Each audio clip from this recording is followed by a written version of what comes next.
you've got to get up every morning, and be motivated to just climb up that slope, because that is what it is day in and day out. And so you just have to be excited that whatever it is that you are bringing to market is something that you think will change the world. Okay, because doing that gets the sore feet, if you will, or the tired legs from climbing the mountain start to kind of fade away if you're inspired by getting up the mountain. Okay, so welcome to this week's Leaders on a Mission. I'm your host, Simon Leach, and today we're going to be diving in to one of the most urgent kind of frontiers in climate tech, right? Permanent carbon removal. So my guest today is Barclay Rogers, CEO and co-founder of Graphyte. Graphyte are a really interesting pioneering company involved, I suppose, in carbon casting, a real breakthrough approach that locks away carbon for 1,000 years.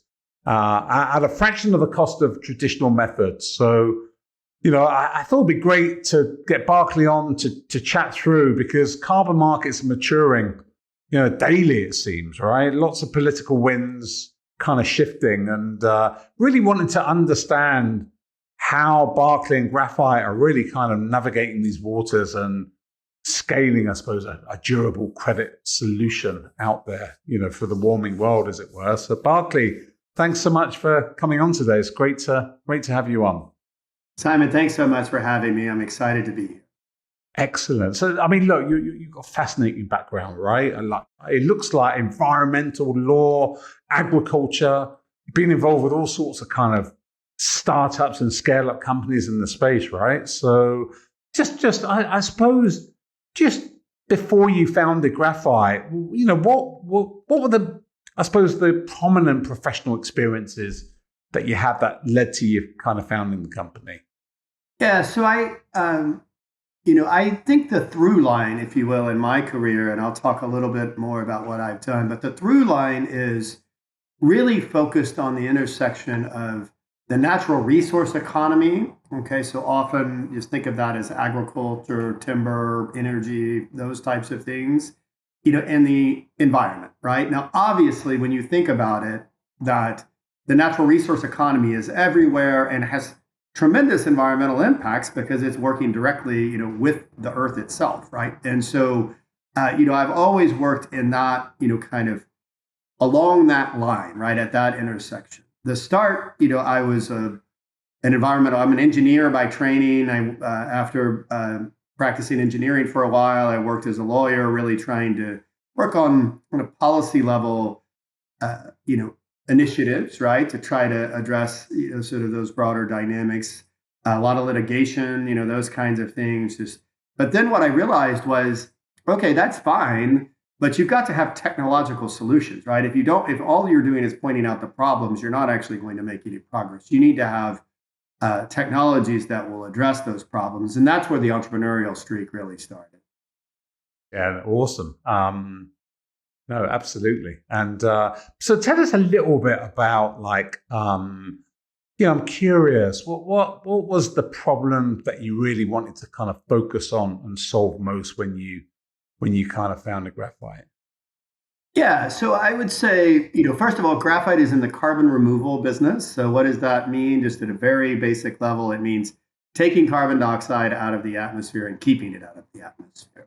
Okay, and so, I take a very broad lens when I think about, climate change, and I look at it and say, okay, look, what is climate change? It's excess greenhouse gases in the atmosphere. Easiest one to talk about is carbon dioxide.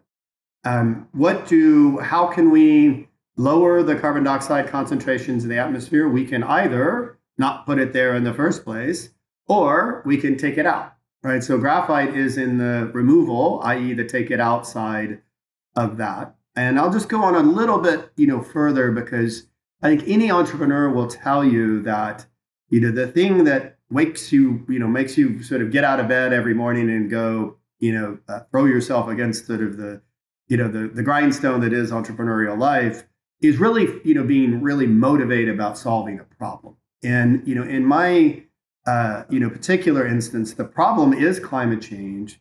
And the real issue is the various ways that we're going about trying to decarbonize the economy are going way too slow, right? It is way too slow. the transition, just to pick an example, of it's going to take a very long time to transition, aircraft from flying on fossil fuels to flying, on some other form of low carbon fuel, right? And many other industries fit into that same category. It is just going to take time to transition. And the climate doesn't have a lot of time, right? That is, we need to start advancing low carbon solutions that work today and getting them to scale. That is really what excites me so much about graphite, is the fact that it's implementable today. Yeah, no, great. And yeah, no, yeah, and maybe maybe tell us a little bit about. There's a couple of ways of going actually. Maybe first of all, when you think about kind of climate mitigation, right, or taking carbon out of the atmosphere, as it were, this is relatively a new industry, right? We're talking about. Would you say like 5-10 years, kind of max? Would you say? Yeah. Or? I think that's about right. I think I would certainly say 10 years, at the max of when we really started to talk about it. But let's dive in and just talk about what we're really talking about, right? And so you've got carbon dioxide in the atmosphere, right? It has largely been, the increased CO2 levels are largely associated with our extraction of fossil fuels and combustion of those fossil fuels.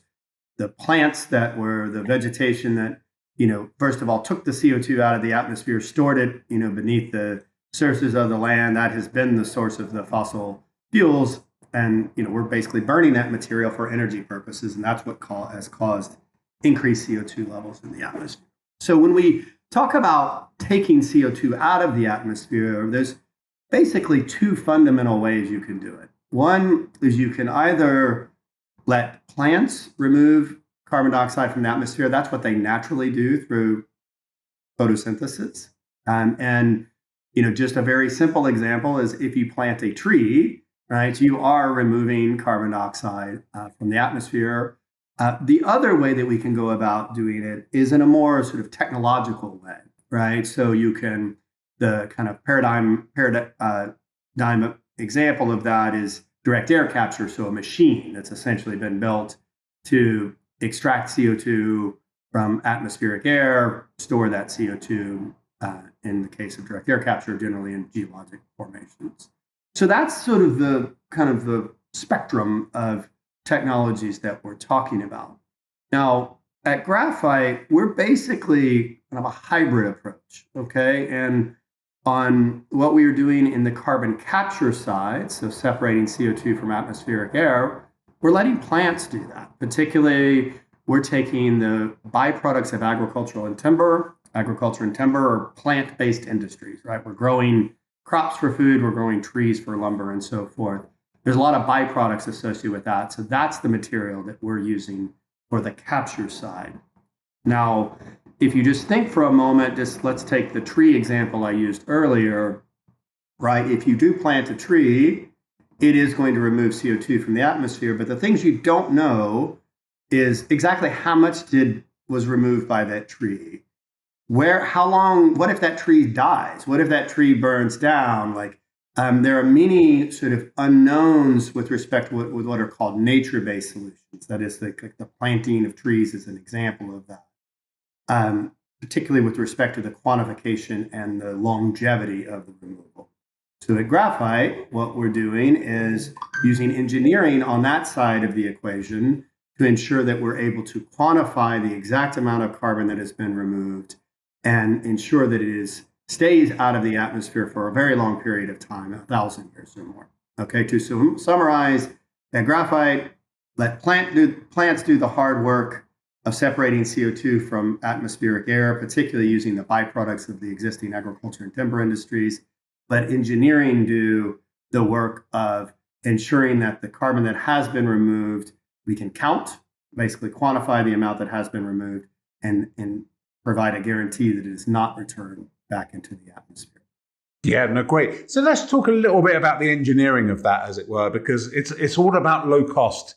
At the moment, like you hear about like the direct air capture and the biochar. It's all about trying to get the cost of this down to a kind of reasonable kind of level to make it viable, right? And you've got an engineering solution around that. So tell us a little bit more about that. Yeah. So what we're doing, if you just kind of pause and think for a moment that, okay, on the nature-based side, yes, that is removing CO2, but you don't know how much and you don't know for how long.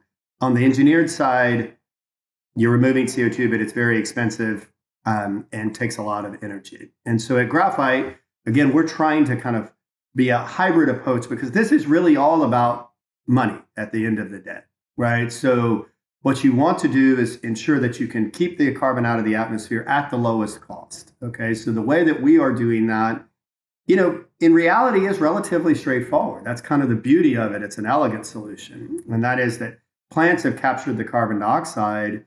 That carbon in that plant material will return to the atmosphere. What causes it to return to the atmosphere are little bugs, little microbes eat it, right? And they eat the carbon in the plant matter. This is what causes a tree to, rot, a log to rot on the forest floor, for example, right? Is bugs are eating it and secreting the carbon in that material either as CO2 or methane, a more potent greenhouse gas. And so what Graphyte solution is all about is stopping those little bugs from being able to consume the biomass. And the way you stop it is you take the water away, right? So a microbe, just like every other living organism, needs water to survive. And so if you can remove the water, essentially dry the material to a certain moisture content at which microbial activity ceases, you've permanently stored the carbon that's in that biomass material, right? So that's what we are doing at a fundamental level.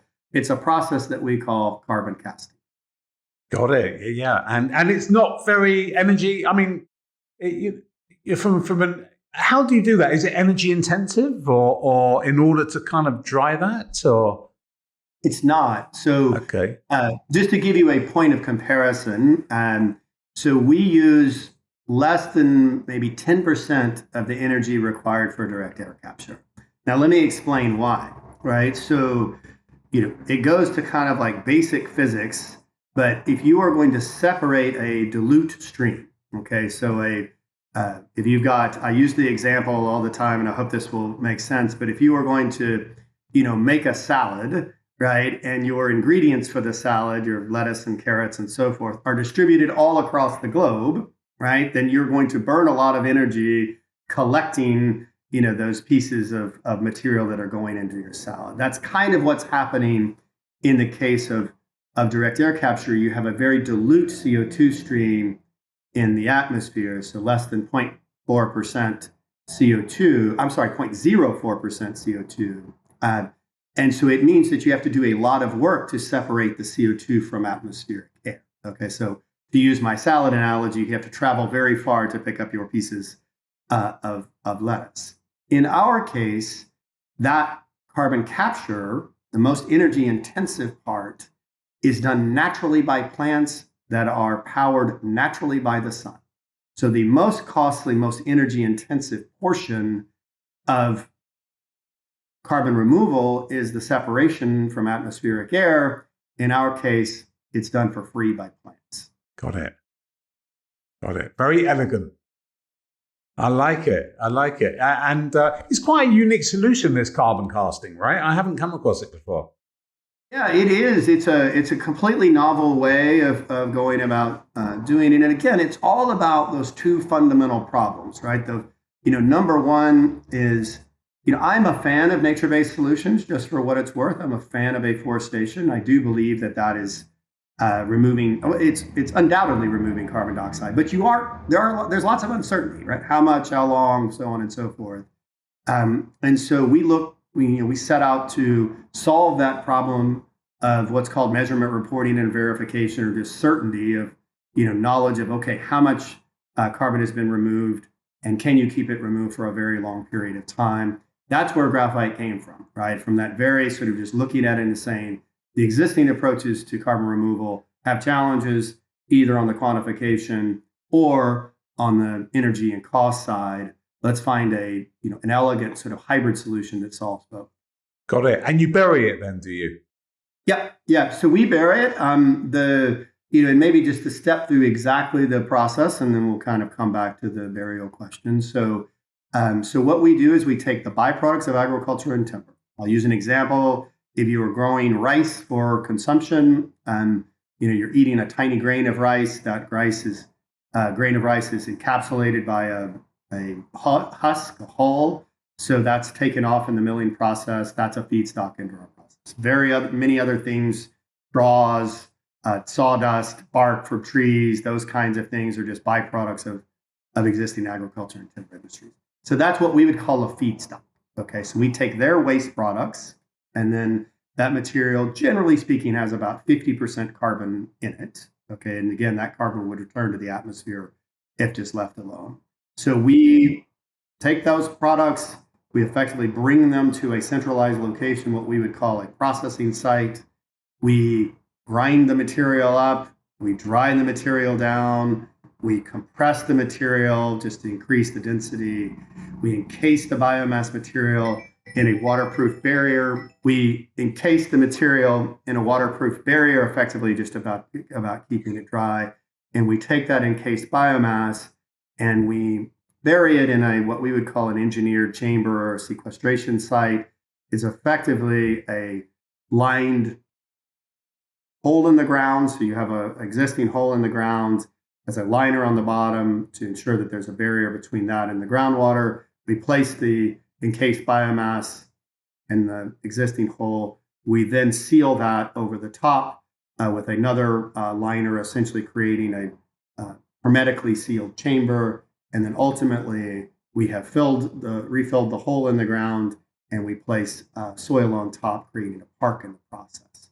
Let me talk for just a moment about that park creation, because that's an interesting concept, right? What we are doing is taking abandoned lands, particularly former surface mines. So think of like gravel pits and limestone quarries and things where we have, as humanity, have dug something out of the ground because we wanted it to build something with it, right? So we can take those old abandoned lands, we can refill them, creating carbon removal through the carbon casting process.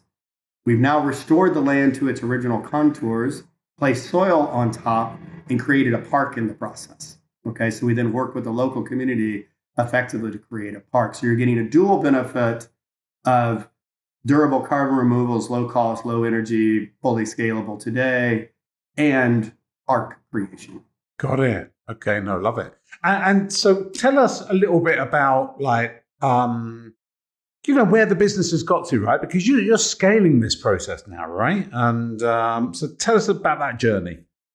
Yeah, so just to kind of give a little bit of timeline here, because I think that makes it interesting, I started the company in February of 2023, okay? And within basically 18 months of founding the company, we had a fully operating, fully permitted carbon removal facility running 24 hours a day, 7 days a week.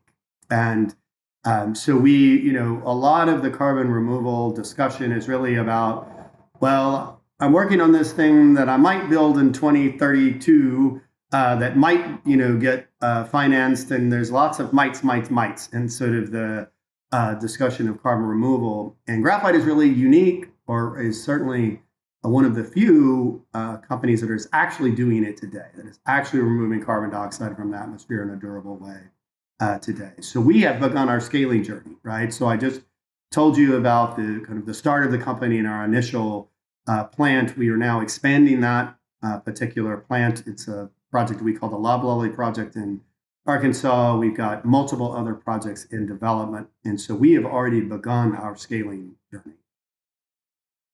Yeah, no, amazing. Amazing how quickly you're able to do that. I can't believe it's literally only been a couple of years. It's, and is it a modular, like in terms of the, maybe even start with the end in mind, actually. What tell us a lot about your kind of vision for this? How much kind of carbon can you kind of bury and sequester and bury here? And what kind of size have you got in mind for the company? Yeah, so let's start with kind of the highest level numbers. Okay, so if you look globally, and you look at the byproducts of agriculture and timber, straws and the sawdust and other things that I was mentioning before, that there is roughly 3 billion tons carbon dioxide equivalents generated annually in the waste streams of agriculture and timber. Okay, 3 billion, huge number. All right, every year that material is there and rots away because we're not using it. Okay, now go and look at the abandoned land assets, right, that I talked about before, the old surface mines that have reached the end of their life and so forth. There's millions of acres of that material distributed, or of that land distributed across the globe. So at the raw ingredients side, you have 3 billion tons of biomass waste that's essentially just going unutilized. And you have millions of acres of land that are sitting there with existing holes in the ground that need to be refilled. And so what's the vision for the company is to take advantage of those two resources to the greatest extent possible. Okay, so we aim to be the largest supplier of durable carbon removal in the world, full stop. All right. Now let's kind of go a little bit deeper into that. So that's the start, kind of the raw ingredients sort of aspect to it. The other piece that's really important, and I think the carbon removal world is rapidly maturing. It's a new industry, but the rubber is starting to meet the road, and where the rubber meets the road in this industry has a lot to do with what is called bankability, in more sort of just general terms, is a bank willing to finance what you're doing, right? Because these are, this takes capital, right? Capital in the venture capital space is relatively limited. You don't want to be building factories with venture capital. And so you need to be able to get to other forms of capital, generally, just called project finance, very simply saying is like, or banks or other institutions like that willing to finance that. That turns tremendously on what is called technological risk, right? It's like, am I comfortable that your process works? Okay, because it is very risky to build something or to finance something and then it turn out not to work or work at a half the rate that you thought it was going to work or so on. And so one of the key things about graphite, you can distill it down to two, is one, the raw ingredients are there. Okay, there's plenty of biomass, there's plenty of abandoned land that needs to be refilled. And then the technological risk is relatively low, right? We are borrowing technologies at Graphyte that have basically been perfected in other industries, in the agriculture and timber industry, in the food industry, and so forth. And so we're able to use mature technologies to just combine them in a novel way. So our technical risk is very low. And then you start to have, if you combine those things, lots of raw ingredients, workable technology, then you can scale, then you can get project finance. That's the journey that we're on. And yeah, I know it's been really tough on the project financing side though, right? And at what point does it become bankable? At what point are you able to engage project finance and actually make a meaningful kind of case for investment? I would say very soon. Okay. In our particular case, without disclosing any details, we're in very detailed discussions about project finance right now. Okay. And so, we look to get to, bankability to project finance in 2025 and 2026. Okay. We're not talking about in 2030 or 2035 of being able to use other forms of capital beyond venture capital to be able to build things. So we're on that pathway right now. And the reason for that is, what I was describing before, that is like, we have built a facility. It is operating. You can, quote, come and kick the tires and say, oh, I see this. It actually works, right? It is not just a PowerPoint presentation or a set of engineering plans. It's a real facility. And then it becomes something of a, what is, kind of called modularity. But then you're just saying, okay, like I've built it once. The question is, do you think I can build it again, right? And so, and it takes a lot of that sort of technical risk away when that is the argument that or not the argument, but that's the sort of discussion you're having with the project finance people is, well, do you think I can build the same thing I've already built once, right? And that gets everybody comfortable very fast. Yeah, it becomes less about scaling. The modular approach seems to be quite neat around, it takes away any risk of scale up per se, doesn't it, really? Yeah, exactly. Yeah. And if you look, and I think this is something that is not talked about enough, that the example that we all point to in the cost down reductions is in the renewable space, particularly in the solar industry space, right? And that's where we've seen major, declines in unit costs.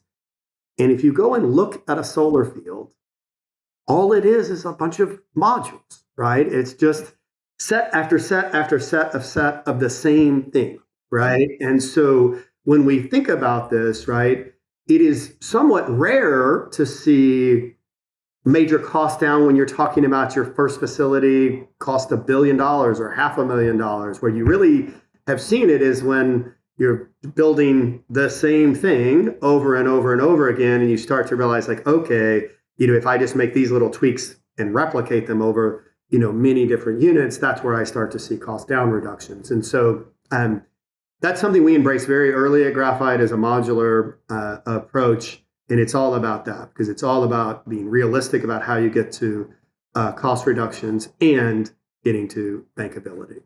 Yeah, got it. Just a couple of things there. Is this ideally your focus is on the US per se, or do you see this as being an international kind of business? It's absolutely going to be an international business. And so we started the company in the United States because that's the market that we were most familiar with.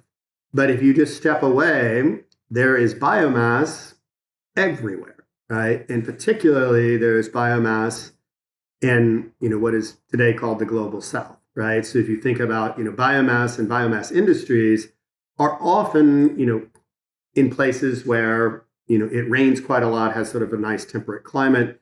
It's, distributed throughout South America, throughout Southeast Asia, throughout Europe, right? There is nothing to say, and certainly throughout North America. And so from the very inception of Graphyte, we had international expansion plans on our mind. And so we'll build our first several projects in North America just to perfect the technology, get the sort of modular design, perfected, and then we will move into international markets from there.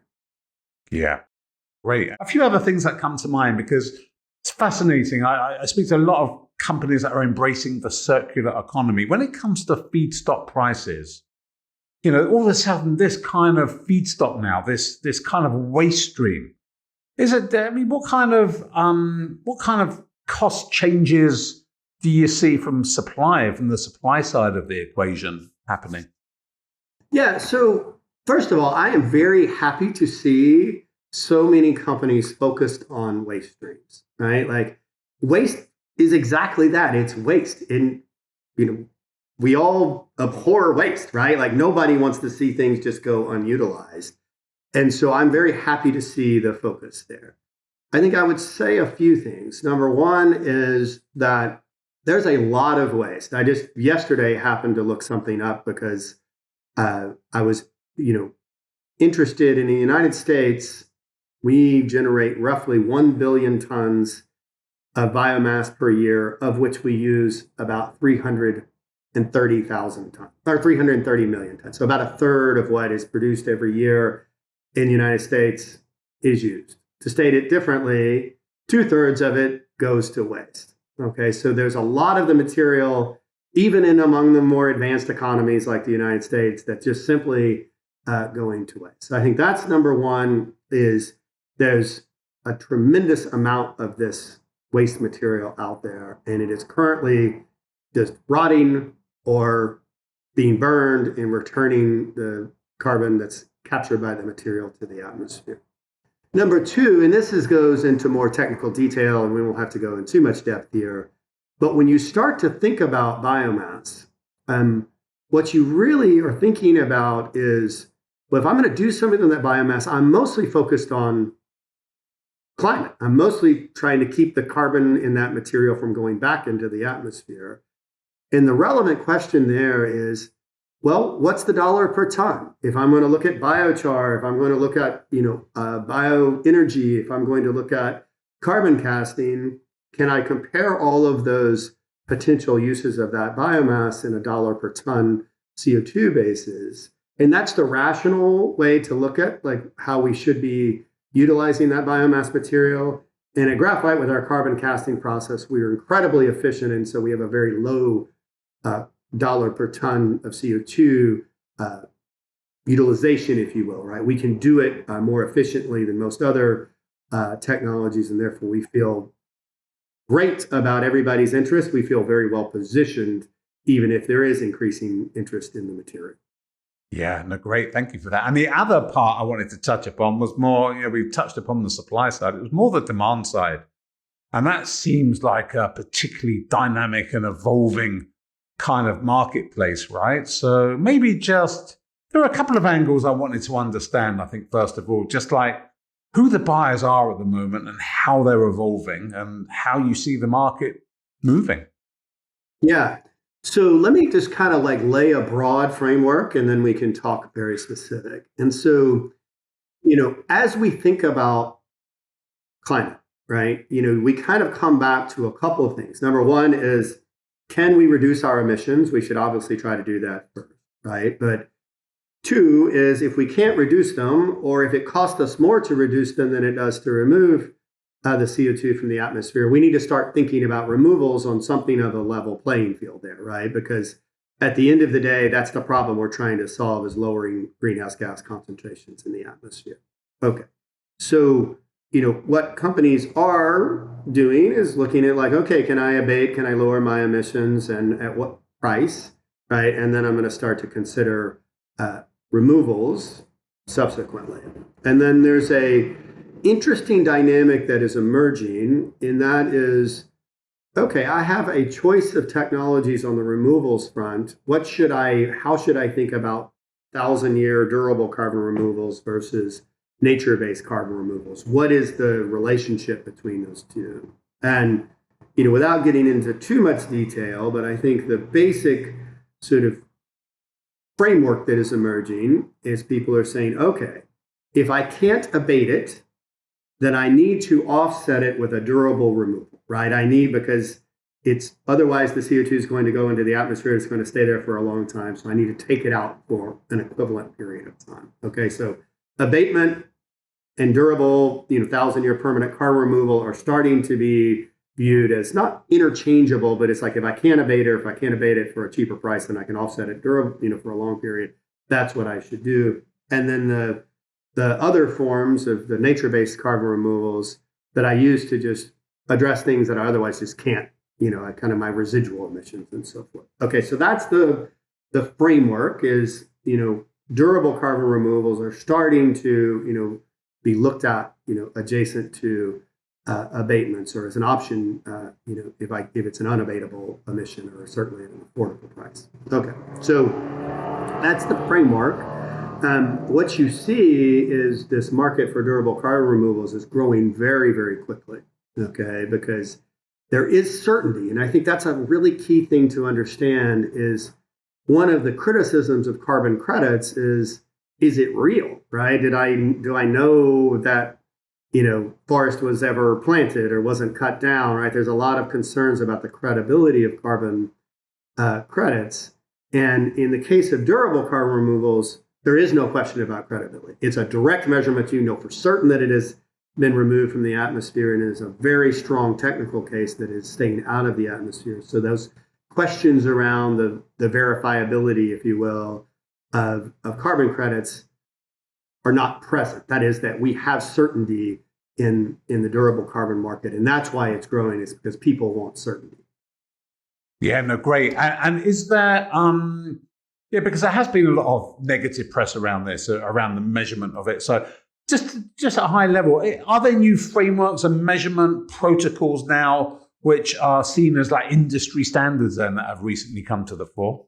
Yeah, over the last several years, and I think it is important to understand it in that context of kind of like people started questioning whether this, where carbon offsets were real, right? And there was a lot of, kind of media and other sort of inquiry into that. And then what you saw in response to that was kind of a renewed effort of, we need better guidelines here. And so, for example, in the UK, the University of Oxford has provided a set of guidelines. Microsoft, which is the leading purchaser of durable carbon removal, similarly has provided a set of guidelines in collaboration with a company called Carbon Direct. The US government under the Biden administration published a framework for carbon removal. So we now are for carbon, high quality carbon credits. And so, we have the frameworks today, right? It's not a question of, do we have good rules now?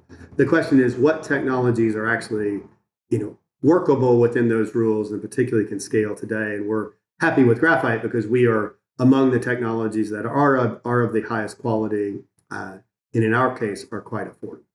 Yeah, no, great. Thank you for that. And I was going to say, is the cost the most important thing here when someone's buying, an offset here? Or is there a better quality, you'll pay more for a better quality of offset? Yeah, I think the market is evolving on this front. You see different prices for different types of technologies, and that's largely driven by the cost of those technologies today and the buyer's willingness to buy at a higher price to try to help the companies come down the cost curve. Okay, so that's what we see today. But let me say what I think where the market is going to go, right? And I analogize here to the corporate bond market of all things. So corporate debt, right? Because what you see in the corporate debt context is you have AAA rated companies, right? Like very high quality. You have almost, very little doubt that they're going to repay their loan, their debt to you. And then you've got junk bonds, right? And across that spectrum, people do buy, but they buy at a different price point, basically. Okay, where AAA is more expensive and junk is cheaper. Okay, what I think in the carbon removal context, you will see a similar dynamic emerge, right? And we're already seeing flavors of this with a company called B0, for example, is starting to rate carbon removal projects on exactly this frame, right? A AAA to a double B minus, I think, or whatever their sort of spectrum is.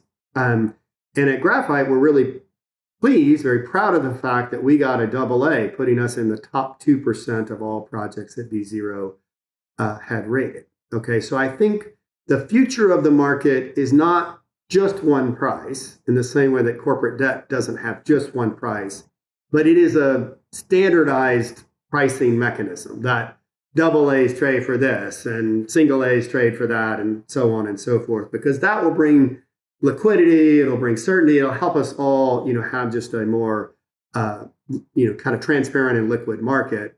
And I think that's where this market is going to go. Great. No, thank you for that. And it's been a tough time for the industry generally, right? What's your view on the broader climate kind of, mitigation, these mitigating technologies for kind of CO2 emissions, just look broadly across the space and some of the headwinds out there, as it were. Where do you see the industry broadly heading?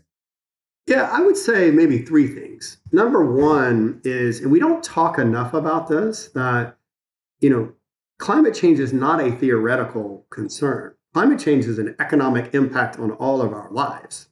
Okay, so, just in the last year in the United States, right, we had massive flooding in North Carolina causing very significant economic damage. We had, wildfires, ripping through, Los Angeles causing very significant, economic damage. And so I think when we think about climate change, it shouldn't be a fuzzy, I want to do some good for the world. It should be about this is causing a serious economic harm. Okay, so I think that's the first thing I would say. I think the second thing I would say is that the market is just getting a little more realistic, right? If you go back last couple of years, there was a lot of, what I, kind of call techno idealism, or is like, okay, we're going to, build this whiz bang machine that's going to do this thing. And, I promise you it will work. And then I think we're just starting to see a little more practicality enter, the thinking of like, okay, does your technology actually work? Is it affordable today? I don't necessarily want to spend $1,000 for something if I can buy, the equivalent of it for $100 or $150, right? So I think there's a more kind of just realistic, sentiment. And then I think the third thing I would say, and this one is this issue at a fundamental level, nothing has changed. Okay, like 4 years ago, climate change was with us.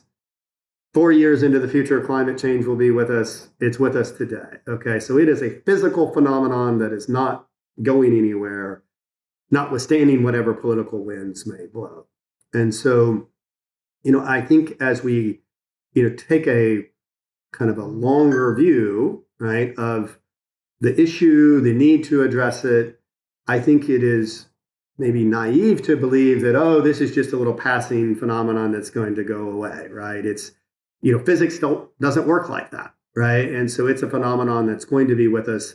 And I would say particularly to the companies with carbon pledges, in 2030, right? It really is a time to act now, right? Because if you don't act now, the companies, the technologies, the solutions are not necessarily going to be there in 2030, right? Like we need to be, investing in these companies, buying from these companies today so that they can come up the ramp, get down the cost curve. That means that the solutions that you need in 2030 will be there. Yeah, no, great. Thank you for that, actually. And that final question for me, I'm just thinking about any advice you would give what advice you would give to either entrepreneurs or innovators entering on the early stages of kind of scaling a company in this space, actually. Yeah. So I'll give both a kind of almost an emotional answer and then kind of a practical answer. I think on the emotional answer is if you're going to start a company, or even if you're going to go to work for a relatively early stage company, you need to be excited about it because it's hard. Okay. And I, wrote a little end of the year review about climbing a mountain, and it's exactly like that. Okay. It's just like you've got to get up every morning, and be motivated to just climb up that slope because that is what it is day in and day out. And so you just have to be excited that whatever it is that you are bringing to market is something that you think will change the world. Okay. Because doing that gets the sore feet, if you will, or the tired legs from climbing the mountain start to kind of fade away if you're inspired by getting up the mountain. So I think that's my emotional advice to people is whatever you're going to try to bring to market, make sure you're excited about it because the challenges are always going to be in front of you. I think on the practical side is, focus on feasibility, focus on unit costs, like be realistic with yourself, like pie in the sky thinking, is maybe kind of excited around a whiteboard, but when you step back and say, do I really want to spend my life, trying to get this company off the ground? You need to focus on how much is it going to cost, because that's ultimately going to determine whether somebody's going to buy it. And is it actually going to work, right? Is physics on your side? Because that's going to ultimately determine whether you can get people to finance it and you can actually build it. Yeah, no, great. No, thank you for that. And it's been a pleasure having you on. You've brought so much kind of thought and kind of knowledge about the space and the dynamics and the evolvement of the industry, and you frame things so nicely. So, it's been a pleasure having you on. So, really appreciate your time, and we'll look out for all things carbon casting and graphite in the future. Wonderful. Thank you, Simon, so much. Really appreciate the opportunity. Awesome. And to all the guests tuning in, I hope you enjoyed the show, and we'll see you on the next one. And now, Barclay, thank you. You're very eloquent and wonderful to have on and to discuss some of these kind of points. I think we covered some really good ground. Cool. Well, thank you again for the opportunity. It really is. I'm a fan, so I really appreciate it. I think on the practical side, I like the little cut it up and sort of like some pieces for LinkedIn and so forth. Alyssa is, happy to support it anyway. So just let, whatever you need from us, just you reach out to her and she'll give it to you. No, great stuff. I'll be back in touch with some dates. We'll go live with it and we'll have some fun kind of promoting it. And really enjoyed chatting with you around this. And thanks for bearing with me. Cool. Thank you so much, Simon. Cheers. All the best, Jeff. Cheers. Bye-bye. Take care. Bye.